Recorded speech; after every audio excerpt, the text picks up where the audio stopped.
Hi, everyone, and welcome back. We are doing the virtual parenting circle, and this is session number 6. So, this is the last one in the session of 6. The day this will be posted will be May 28th, 2020. And if you've watched the first 5, you're on the final video now.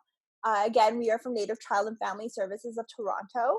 My name is Mercedes. I'm a CAPC worker who works with the early years team, and we support caregivers with children 0 to 6.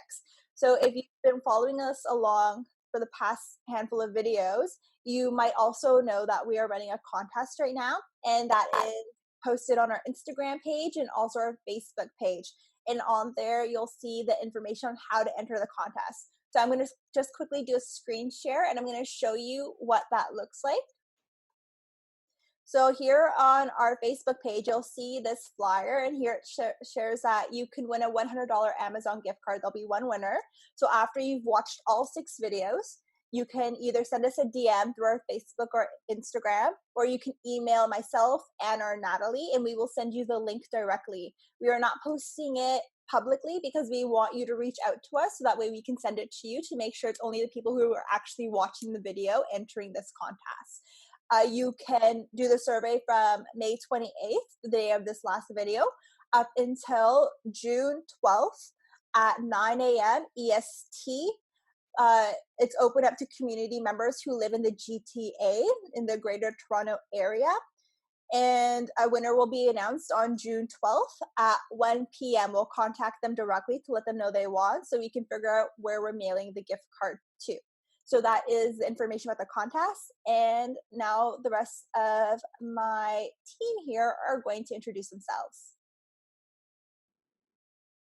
Hi, everyone. I'm Natalie. I am a Nenoshe or family home visitor, also on Anna and Mercedes' team, the early years team. Hello, I am Anna Hudson. I work at the 30 College location and I'm a CAPC worker. Welcome, everyone.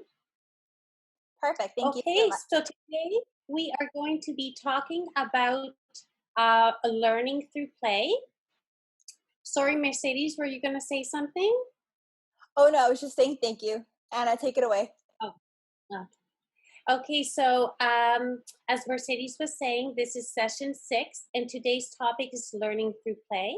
So, but before we do that, we're just going to recap of the last week's topic, which was routines and consistency. So we had discussed the importance of routines and consistency and how it is helpful to have routines throughout the day, such as during the mornings, meal times, cleaning up, and nighttime's routines are just some examples. We had also touched on the importance of consistency when parenting as it develops trust within the child. Routines accompanied by consistency has many benefits, such as child begins to know what it is to be expected within their day and therefore feels a sense of security. It helps create a calmer household, establishes healthy constructive habits, and everyone's on the same page. Charts and visuals can be very helpful as children, as it provides reminders on what to do and in what order.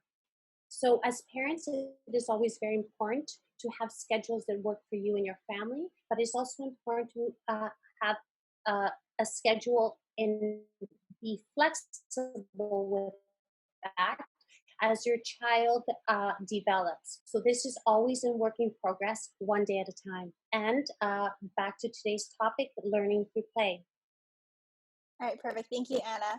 So we are going to be talking about learning through play, and I thought the first thing we can chat about is an activity you can do at home with your child, and thinking about what learning opportunities your child can have and what learning opportunities they experience at various stages in the early child development.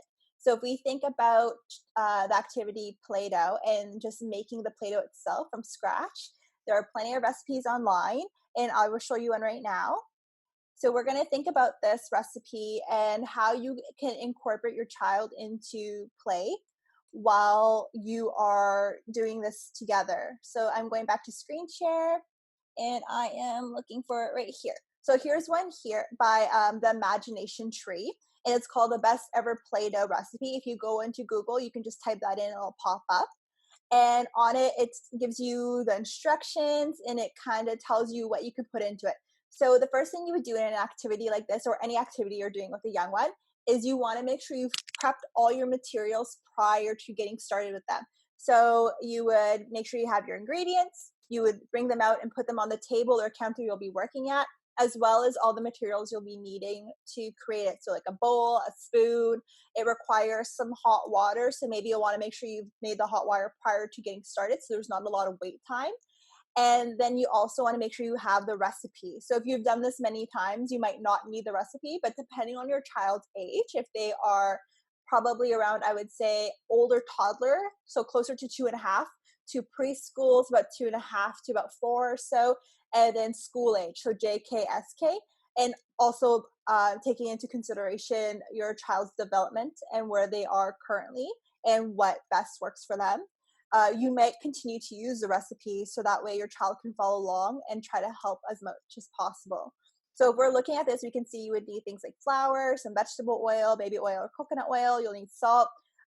You'll need cream of tartar. This one is optional. It is used as a preservative.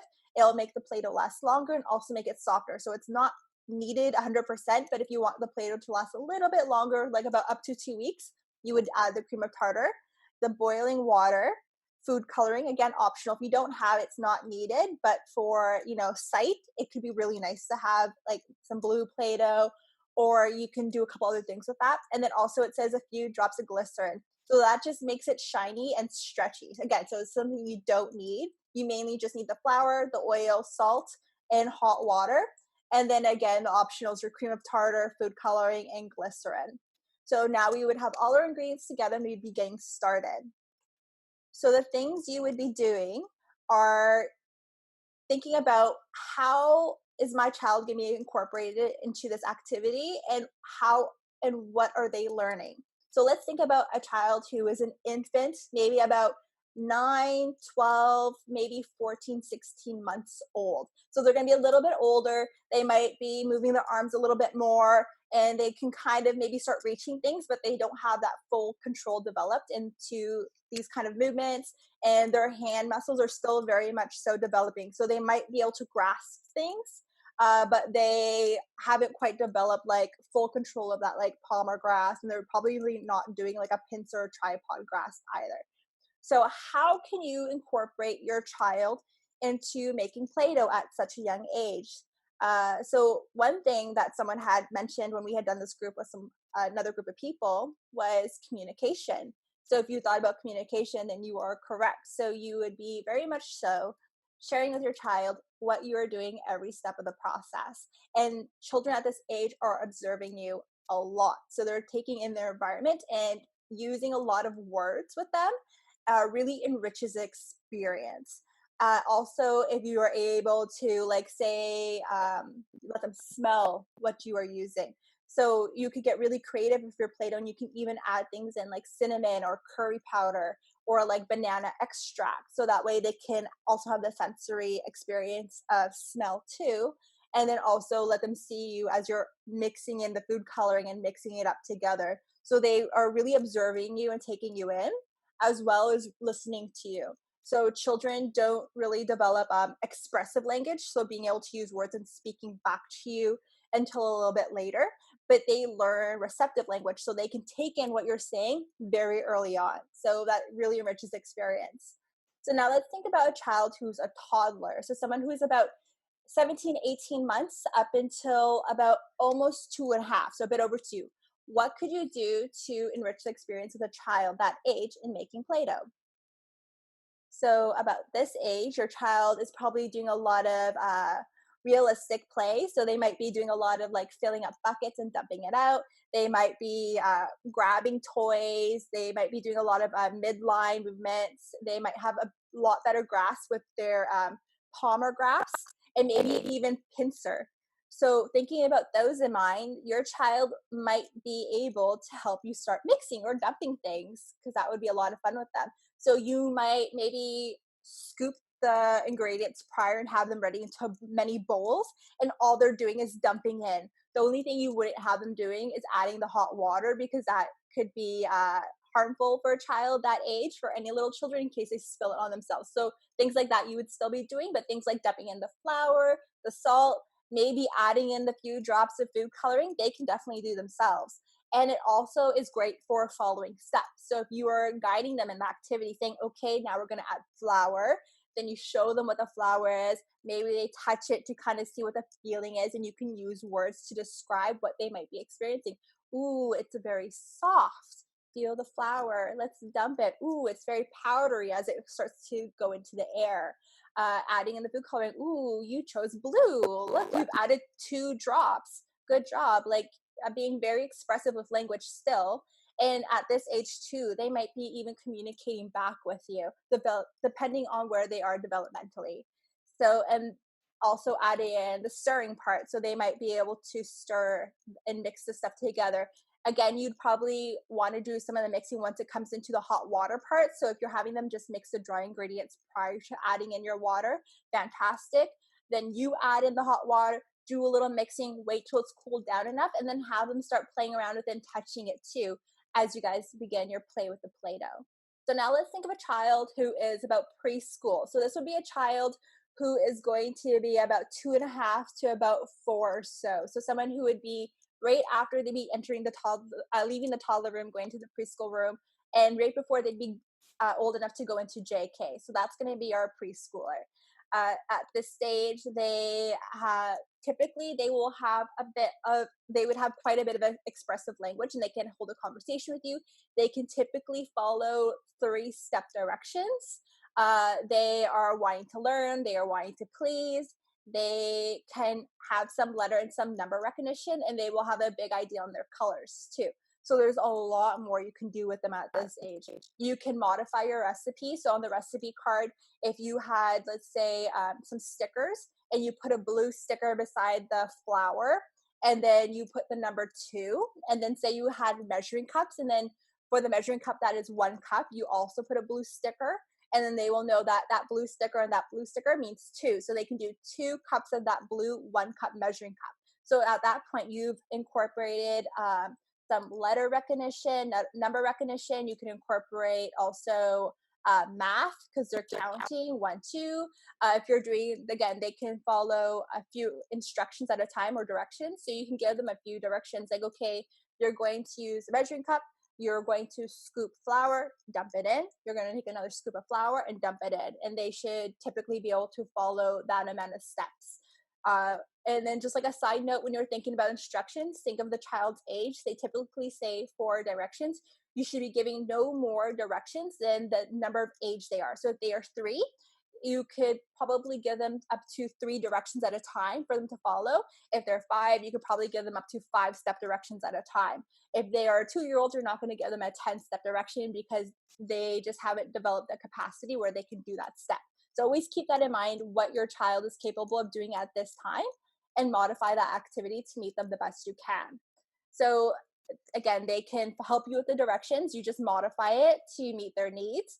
They can do the mixing. You would do the hot water part, and then that would be part of that activity. And then you would go into the same thing with school age. School age, you may or may not need that color system still. They may have some sight words developed where they can recognize some of those words themselves, and they could be a lot more independent. And depending on your comfortability and also the capability of your child, they may be able to help with the hot water, but really think about that one carefully, because again, it's very hot. You don't want them to scold themselves by accident, but your child might be at a stage where they can handle it perfectly fine with some support from you. And another thing to think about with this play is, not only are you doing a lot of communication, there's a lot of sensory that they are experiencing. So there's sight, seeing the colors, seeing you mix the ingredients together. There's going to be touch, helping to mix the ingredients. So if they're using a spoon, they're touching the spoon, but you can even have them use their hands to mix the dry ingredients together. There is going to be smell. So if you're adding in some extracts or some seasonings, they'll be able to smell that, but they'll also just smell this the scent of, like, what does flour smell like, what does salt smell like. Sometimes they might experience the sense of taste, which is fantastic with making Play-Doh versus store-bought, because with store-bought there's so many ingredients and additives in it that you definitely do not want them to put it in their mouth. But with a homemade Play-Doh where you know what ingredients are going into it, if they put it in their mouth, no big deal, they're going to taste it. Just be mindful if they have any allergies. So if they might have an allergy to like gluten, then you're probably going to want to make sure they don't put that in their mouth, or you're using an alternative. Uh, and there's also science, they're adding things together and watching it create something new. There is math, because they're counting and adding in ingredients. And again, language. And there's also a lot of bonding happening between you. So you're developing their social and emotional skills. So there's a lot of self-regulation, there's a lot of attention regulation, and there's a lot of memories and bonding being done within these activities. So that's just a bit about learning through play, using one activity in mind. So give it a try at home if you haven't done it before. Again, you can Google a recipe. They're very easy to follow, and it's a lot of fun. And you can get very creative. You can add glitter into your Play-Doh. You can add in maybe some beads, but again, be mindful about choking hazards.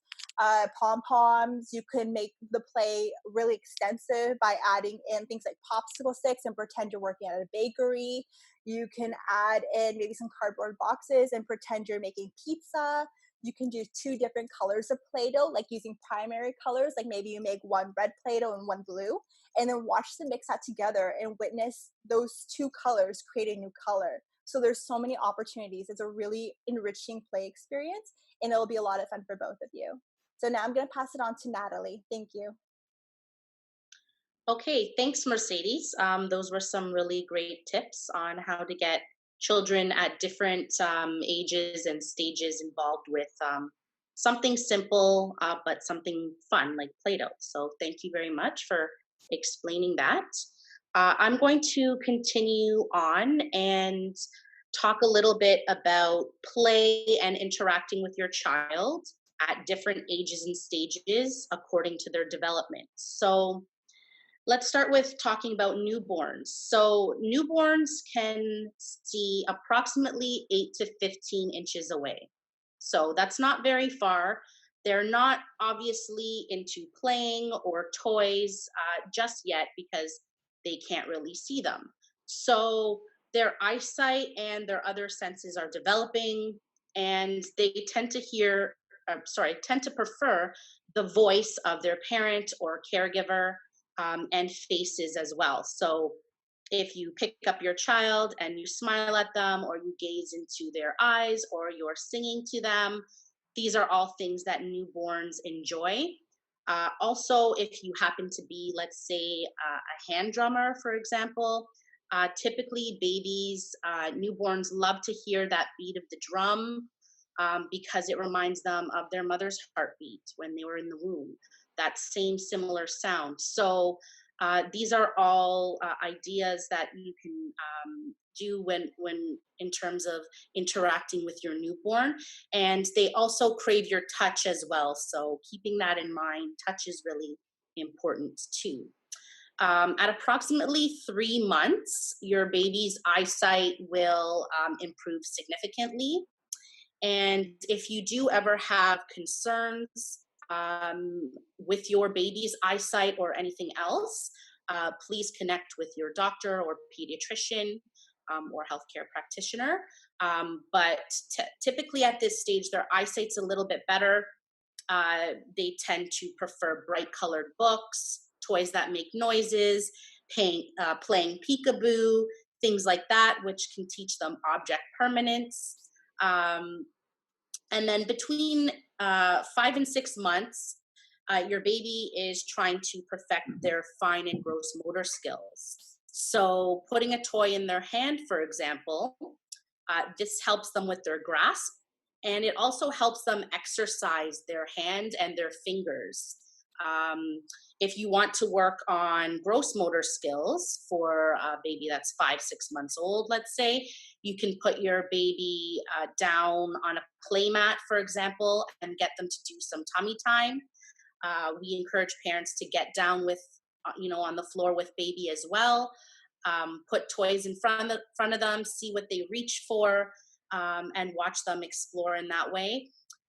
Tummy time is also a great way for your baby to strengthen their head, neck, arm, and back muscles while on the ground. So always be aware of your baby's cues, though. So if they are fussing or they're crying, they'll always let you know when they're done an activity or they're over it. So just be mindful of this, and that's okay. That's normal. You just move on to the next thing. Once they're toddlers, toddlers are in an exploration phase as well. They like to get into a lot of things. So if you notice, for example, your toddler is learning to open and close a door, you can always turn this into a fun and interactive game. If they are liking to go into your cupboards and pull out your pots and pans, give them a spoon, let them bang on some pots and pans. They're also learning from this. They're listening to the noise that it makes, and it tends to keep them busy for quite a while. So this is a way that you can play and interact with a toddler. Also, outdoor play is very fun for families. So and sensory play, let's say with water or rice, you can get a bin, fill it with water, fill it with rice, put some of their toys in there, allow them to pour and scoop.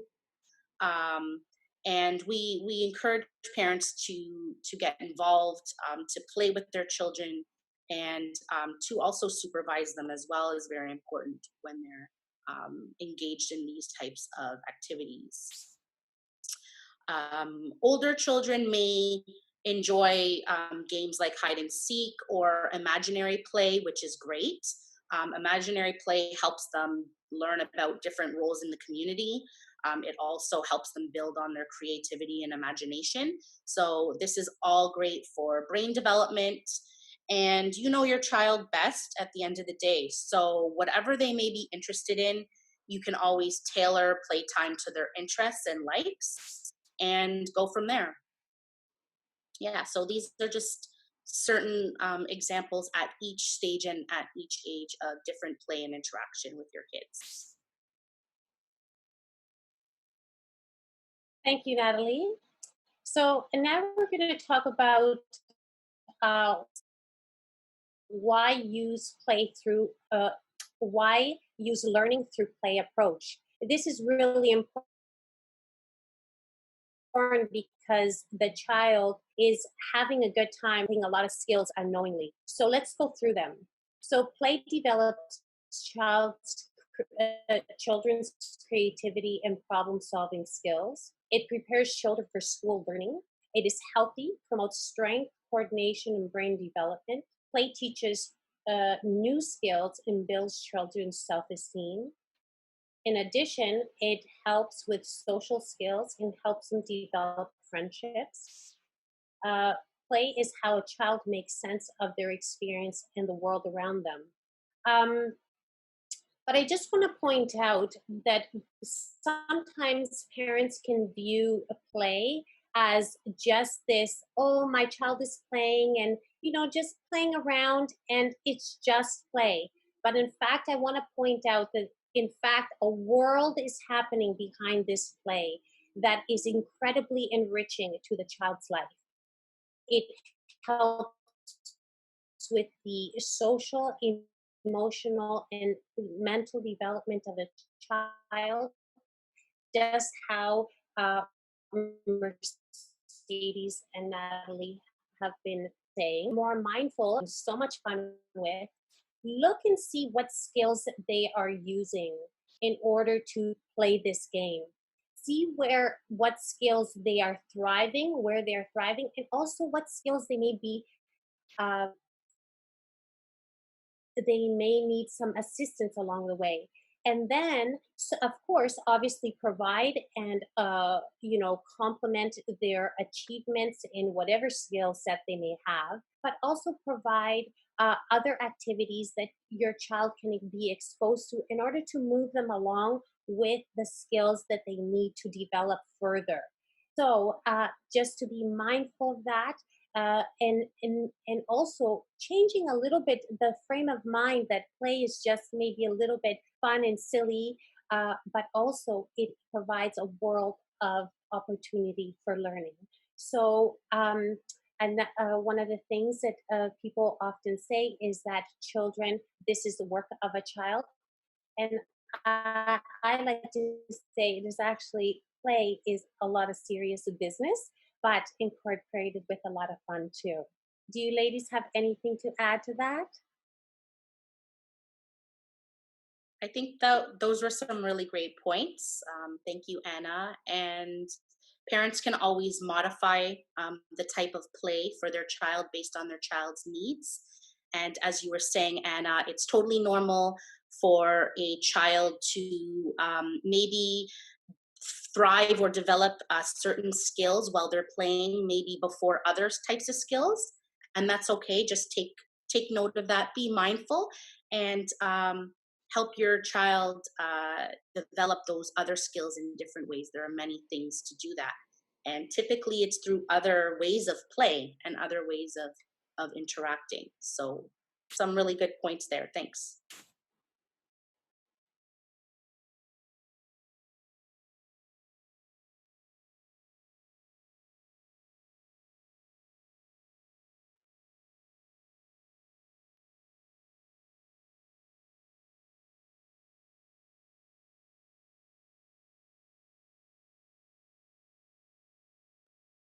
I was on mute.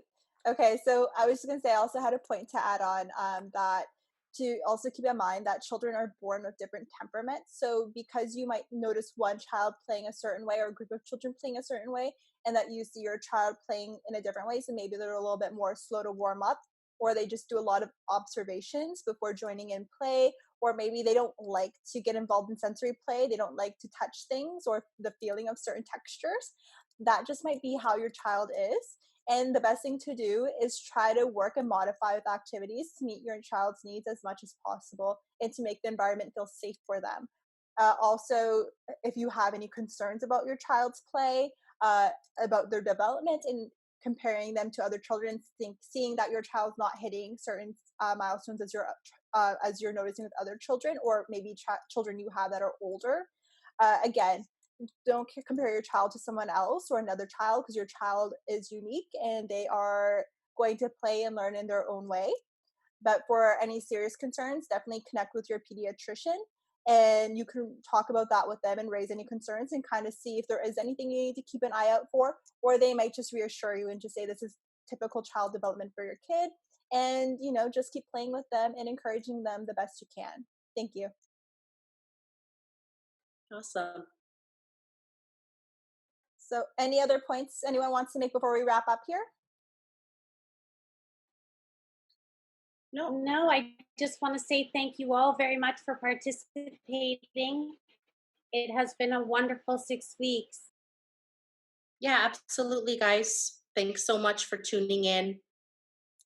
Yes, thank you so much for watching these past 6 sessions. Again, we have the contest running. So once this video is live, you can send us a DM and we'll send you the link, or you can email Anna, Natalie, or myself, and those emails will be in the description of these videos. And we will send you the link. It will be open from May 28th until June 12th at 9 a.m. EST. And it's for anyone who is a community member of ours within the GTA. We'll announce a winner June 12th at 1 p.m. And then the gift card will be mailed to you or emailed depending on your preference. So again, thank you so much. If you have any comments or feedback, please let us know, but you can also do that in the survey. If there's anything else you want to see, again, we have surveys on our Instagram page and Facebook page. Please do them. Again, you'll have opportunities to win gift cards. And thank you so much. We can't wait to see you in the next videos we do. Bye, everyone. Bye, guys. Bye, everyone.